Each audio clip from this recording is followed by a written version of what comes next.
Assalamualaikum warahmatullahi wabarakatuh. Perkenalkan, kami dari kelompok 3 yang beranggotakan Roni Prasetyo dan saya sendiri Ilham Faizal dan ada Rivaldi Hafiz Syahid. Kami akan mempresentasikan tentang pengembangan company profile menggunakan model waterfall pada PT Netidgra Komunikasi atau Netinkom. Bab 1 atau pendahuluan. Yang pertama, kami akan membahas tentang latar belakang. Pengembangan company profile merupakan salah satu langkah penting bagi sebuah perusahaan untuk memperkenalkan identitas, visi, dan misi perusahaan kepada khalayak umum maupun calon klien PT Netinkom. PT Netinkom adalah perusahaan yang bergerak dalam bidang jasa editorial, desain kreatif, produktif multimedia, dan pengembangan TI. Sebagai perusahaan yang berfokus pada penyediaan layanan berkualitas, pengembangan company profile menjadi hal yang sangat penting. Identifikasi masalah. Bagaimana meningkatkan visibilitas perusahaan dan memperkuat citra merek di PT Netinkom dengan mengadopsi sistem berbasis web dengan menggunakan model waterfall. Apa saja tahapan yang dilalui dalam pengembangan company profile menggunakan model waterfall pada Netinkom? Untuk yang terakhir, apa rekomendasi untuk perbaikan atau peningkatan proses pengembangan company profile menggunakan model waterfall pada Netinkom? Tujuan penulisan. Yang pertama, untuk memahami secara mendalam proses pengembangan company profile menggunakan model waterfall pada Netinkom. Yang kedua, untuk mengevaluasi seberapa efektif model waterfall dalam meningkatkan kualitas dan konsistensi dari company profile yang dihasilkan oleh PT Netinkom. Yang ketiga, untuk mengidentifikasi kendala yang dihadapi dalam penerapan model waterfall dalam pengembangan company profile pada Netinkom, serta memberikan rekomendasi perbaikan atau peningkatan berdasarkan hasil evaluasi. Batasan masalah. Yang pertama, penelitian ini difokuskan pada proses pengembangan company profile menggunakan model waterfall pada Netinkom. Yang kedua, evaluasi terhadap efektivitas model waterfall dalam meningkatkan kualitas dan konsistensi company profile dilakukan berdasarkan standar kualitas yang diterapkan oleh PT Netinkom. Metode penelitian. Studi literatur. Melakukan studi literatur untuk memahami konsep-konsep dasar terkait pengelolaan data perusahaan dan teknologi berbasis web yang dapat digunakan untuk mengembangkan solusi, observasi, pengumpulan data dan informasi dengan cara meninjau dan melakukan pengamatan secara langsung terhadap suatu kegiatan yang sedang dilakukan, pengenalan data yang ada sehingga dapat diadakan evaluasi dari sudut tertentu yang mendukung kebenarannya.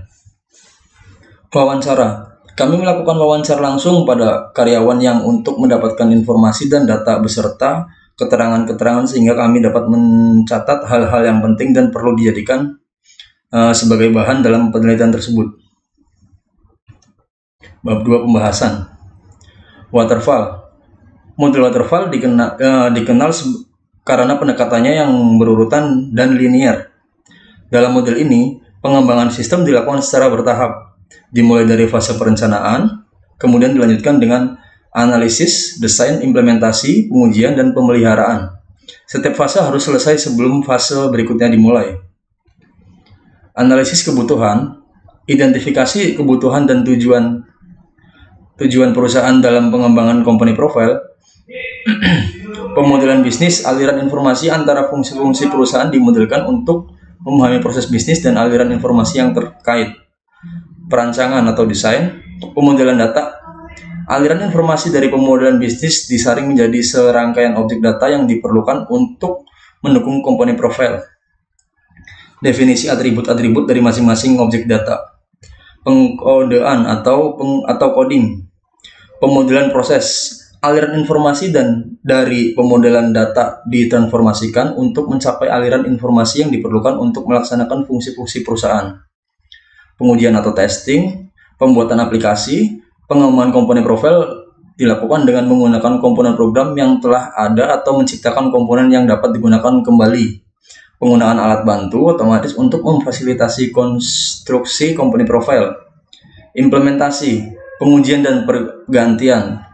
Komponen-komponen yang telah dibangun diuji untuk memastikan kualitas dan kehandalan komponen profile secara keseluruhan sebelum diimplementasikan secara penuh. Activity diagram sistem berjalan, analisis mendalam terhadap PT Netinkom dengan menggunakan diagram use case dan activity diagram untuk mengevaluasi sistem yang telah ada. Use case diagram usulan. Sistem yang diusulkan adalah cara untuk memberikan gambaran secara umum kepada karyawan dan manajer mengenai sistem yang baru. Perancangan sistem secara umum bisa dapat mengenai komponen sistem informasi yang akan didesain. Penentuan persyaratan sistem dilakukan agar arah perancangan sistem dapat arah oleh sasaran. Sequence diagram user adalah diagram interaksi yang menunjukkan bagaimana objek-objek berinteraksi dalam berurutan waktu tertentu. Diagram ini menggambarkan objek dan pesan yang mereka tukarkan untuk menjalankan fungsionalitas tertentu dari sistem. Bab 4 implementasi. Implementasi rancangan layar. Implementasi rancangan layar adalah tahap di mana desain antarmuka pengguna yang telah dirancang sebelum diterapkan menjadi tampilan virtual dan interaktif dalam aplikasi. Pada tahap ini, elemen-elemen desain seperti tata letak, warna, tipografi, icon, dan navigasi diimplementasikan sesuai dengan spesifikasi desain yang telah disetujui. Ini tampilan home pada company profile. Ini bagian klien. Ini bagian about. Bagian our aspects. Bagian service. Bagian competitive advantage. Bagian visi dan misi. Ini bagian portofolio. Assalamualaikum warahmatullahi wabarakatuh. Perkenalkan, nama saya Arif Alfi Said. Di sini saya meneruskan presentasi dari teman-teman saya. Di sini ada bagian halaman blog. Halaman blog pada sebuah website adalah tempat di mana konten dalam bentuk artikel atau postingan diterbitkan secara berkala. Blog sering digunakan untuk berbagai informasi, opini, tutorial, berita, atau cerita dalam berbagai topik. Berikut ada beberapa menu yang kita buat, itu ada home, about, service, portfolio, team, blog, dan kontak. Lalu kemudian di sini ada recent post. Recent post biasanya mengacu pada postingan terbaru atau konten terbaru yang telah diunggah atau dipublikasikan di suatu platform seperti blog, forum, media sosial, atau situs web lainnya. Postingan ini biasanya berada di bagian halaman, di bagian atas halaman atau bagian yang disediakan khusus untuk menampilkan konten terbaru. Recent post membantu pengguna melihat konten terbaru yang telah dipublikasikan tanpa harus mencari secara manual. Seperti pada contoh, yaitu kita membuat company profile of PT Net Integra Komunikasi. Lalu kemudian di slide berikutnya ada halaman blogs yang lebih detailnya. Ini halaman yang paling atas. Kemudian ini halaman isi blog yang paling detailnya lagi, yaitu membahas mengenai company profile of PT Net Integra Komunikasi. Dan kemudian ada bagian halaman kontak. Halaman kontak pada sebuah website adalah halaman yang dirancang khusus informasi kepada pengunjung tentang cara menghubungi pemilik perusahaan atau pemilik sesuatu yang pemilik website tersebut atau pengelola ya.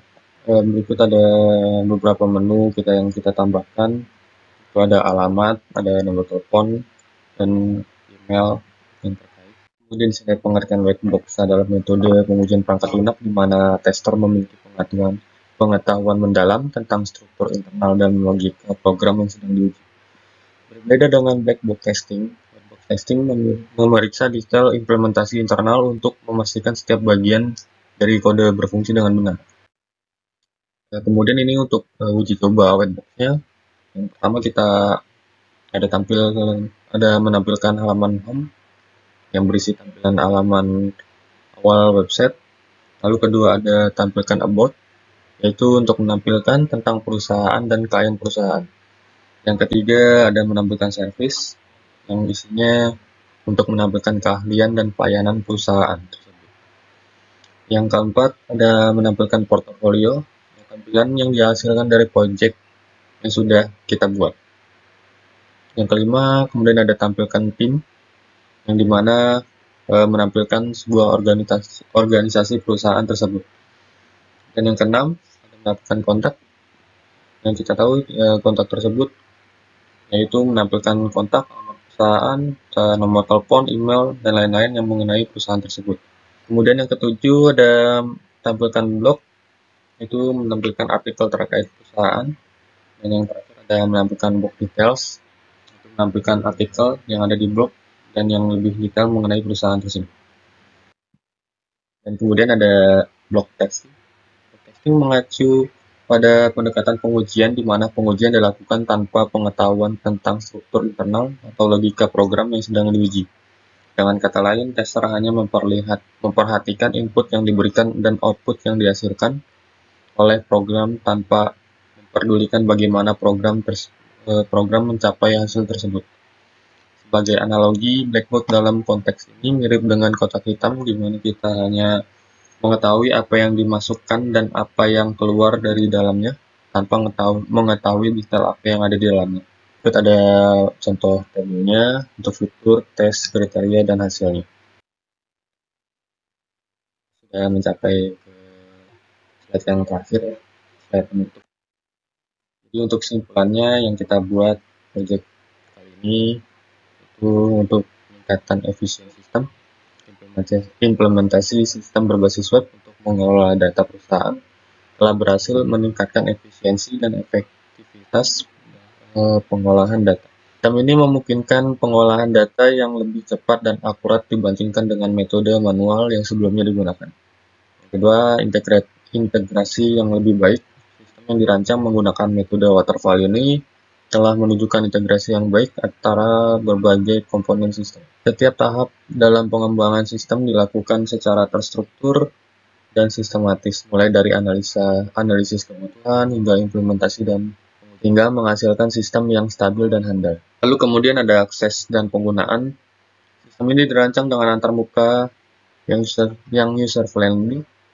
Maksudnya itu yang gampang, yang mudah untuk digunakan ya, sehingga memudahkan pengguna dalam mengakses dan menggunakan sistem.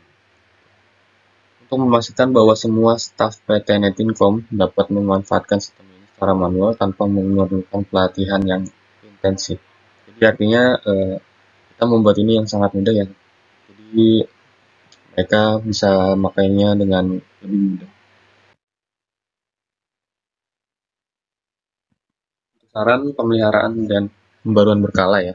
Disarankan untuk melakukan pemeliharaan dan pembaruan sistem secara berkala untuk memastikan sistem tetap berjalan dengan optimal dan aman.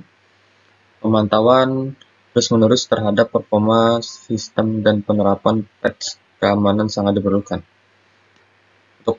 Untuk pengembangan dan fitur, meningkatkan fungsionalitas sistem, pengembangan fitur tambahan seperti modul analisis data dan laporan yang lebih komprehensif dapat dipertimbangkan. Ini akan memberikan nilai tambah bagi pengguna dalam membuat keputusan berdasarkan data yang tersedia. Pelatihan pengguna, meskipun sistem dirancang agar mudah digunakan, pelatihan pengguna tetap penting untuk memastikan bahwa semua pengguna dapat memanfaatkan semua fitur yang tersedia dengan baik. Pelatihan berkala dapat membantu pengguna untuk tetap up to date dengan perusahaan atau pembaruan sistem. Sekian dari presentasi dari kelompok kami, yaitu mengenai pengembangan company profile pada PT Netinkom Komunikasi ya. Terima kasih sebelumnya. Assalamualaikum warahmatullahi wabarakatuh.